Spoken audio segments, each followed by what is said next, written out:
Analiza që Partia Demokratike ka nisur në bazë për zgjedhjet e 21 qershorit ka nxitur debat në grupin parlamentar. Disa deputet kërkuan penalitete për kryetarët e degëve humse, por kryetari Lulzim Basha mësoi të ketë kërkuar më parë një analizë të hollësishme në çdo degë. Deputeti Genc Ruli ka mbajtur peshën e fortë të debatit për këtë çështje, pas të cilit është nervozuar duke braktisur mbledhjen për shkak të termave të butë të kryedemokratit Basha lidhur me shkarkimin e kryetarëve të degëve. Debate për këtë çështje ka pasur dhe mes nën kryetarit demokrat Edi Paloka dhe deputetes Melinda Bregu, lidhur me faktin se kë ndihmon debatin në Partinë Demokratike, demokratët apo kundërshtarët. Ndërkohë më herët, në pjesën e hapur të mbledhjes për mediat, shefi Selis Blu akuzoi qeverinë se po mbyll skandalin e Çez.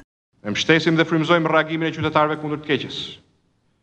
Qytetarët në këmbë është zgjidhja më e mirë për të mos thënë e vetmja zgjidhje kundër një qeverie të kalbur oligarkiko-mafioze.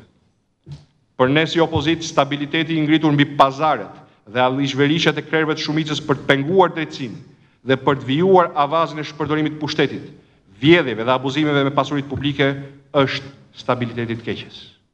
Stabiliteti bazuar në ndarjen e zonave të korrupsionit nga Rama dhe Meta është një turp dhe provokacion i rënd kundër qytetarëve.